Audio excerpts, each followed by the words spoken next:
Welcome back to Men Unmasked, or Before You Say I Do.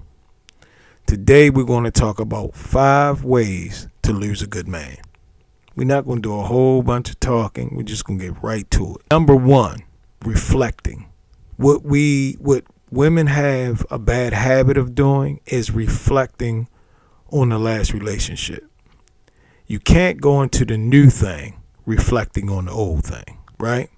Because what happens is he loses points at the door because he's already being looked at in a certain kind of way off the rip because of something that someone else did, right? So I understand that it's hard not to do, because if you've been burned a couple times, you come in real apprehensive about the new person. But guess what? You have to get over what happened before in order to move forward, man. It's just something that you have to do, because he comes in, you can't even fully enjoy him because everything he says, in the back of your mind, you're questioning it. Number 2, the roles in the relationship. Because men have not been around, or in some women's cases have been hurt, you guys have taken up the roles of men, right? Example. If you don't pay anyone to cut your grass, then if you're there and you don't have a child, a cousin, or uncle, you're going to have to cut it. I know some women that change their oil because if you don't have anyone to do it, you're going to have to do it. Not your fault. So we're not saying that. We're not saying that it's your fault that you have to do it. But at the end of the day, some women get really accustomed to doing those things. And when that real man comes in your life, you don't leave him any space to do much because you do it all yourself. You work, you have your own house, you have your own car, and you shouldn't feel, this is not to condemn you for having those things, but what happens is traditionally that was for the man. We feel good when we're able to provide and give. It does something to a man. You know what I mean? Number 3, affection. We need it. Sure enough, we need it. This ain't about who makes the first move. This is not about, let me hold off and see how much he loves me.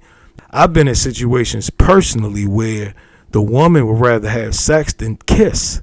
I'm like, what? And I've heard in some cases that kissing becomes too affectionate, or it expresses a different level of yourself. So I guess if you express certain levels of yourself, it may make you feel like you might lose yourself. So, but my issue with it is, why would you want to give up the most precious thing between your legs and not do the thing that we used to call foreplay? So the thing between your legs can be aroused or whatever. Never understood that. So it's like if you have, as we used to call, a 2-pump chump, someone who can't hold off or hold out, then the foreplay gets lost because you already know what you're going to expect. So I say all of that to say that it's a two-way street. But I've noticed today, because men are not as affectionate as they used to be, and some men do lie a lot. We understand that. And I don't mean the lay down lie. I mean the not telling the truth. You know what I mean? So all understandable. But I always believe if you do your part, then you don't have anything. He can't walk away and say that you lacked in any area, because you never want to give a person a reason to do what they do. Number 4, the big number 4. You ready? Communication. Without communication, the thing is going to slowly die. It's going to take a slow death. I've noticed with a lot of women, they'll think something without saying it. And it's kind of an indication of number 1. Because number 1 is that reflecting on the last relationship. So because she knows it's probably illegal to start thinking things ahead of time, if it doesn't look right, she just doesn't say anything. Well, guess what?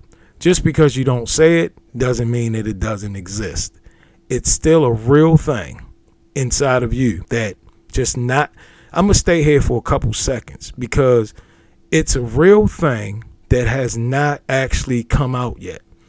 But if you and I are in the room together, that thing you're thinking is in the room with us too. So it is a real thing that you just haven't let out. So in other words, if you're thinking that yesterday when he went out, he really didn't go to Walmart, he went to see his ex-girlfriend, but you can't say anything yet because you don't have any proof, well, guess what? You've already thought it. It's already manifested. So now he already has a point against him that he doesn't even know anything about.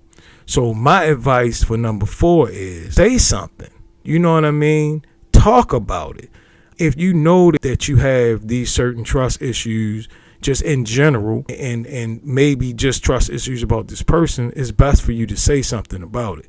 But what we do, and are guilty of this too, but I see women do it mostly, we sit back in the gap and just wait and let things play out. Well, by that time, he's trying to figure out how the hell did you bust his windows out and flatten his tires? And all you did was just saw him pull off from a ex-girlfriend's house. And now he's calling you super crazy because you went that far for something to him that didn't even make any sense. The reason why is because you kept that thing building up in you, kept building until now it took one little thing, boom, and it just plucked it. That's why if you let it out, they say pressure bust pipes. You know what I mean? It's because it built up in the pipe so much that it started off small, because we know that big things start off as small things and then they manifest into something so big that now you can't even hold your emotions, you can't hold your anger, and now the thing then imploded, right? The relationship gets destroyed, maybe prematurely. So communication is important, man. It's like the gas in your car. If you don't have it, you won't move anywhere. You can't see your gas. You can smell it, but you can't see it. You don't even know how it makes the car move, but it does. So you need it. You heard me. Number 5, trust. Trust is a big part of number 4. You need trust. Communication helps to build the trust. Back to the situation about Walmart. If you really feel like he didn't go, and perhaps he didn't, but if you really feel like that, now you're not trusting him. He doesn't even know that he's not being trusted. You're prematurely trusting him. It's like waiting for a storm because the weatherman says it's coming, but you start walking around with an umbrella and it ain't even raining yet. Come on, man. Put the umbrella up and wait till you see some rain first. You know what I mean? So back to the point. So if you don't say anything, it indirectly will have you not trusting him prematurely, right?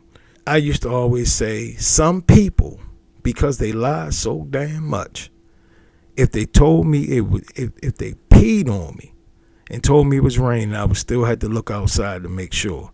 Because we got some big liars in the world, no doubt about that. But that's number 5. And number 5 will surely lead to the demise and the breakup of the relationship. Because once the trust is gone, the relationship is out the door. Because whatever he says, you're not going to believe him. And in most cases, most women leave most men because of what?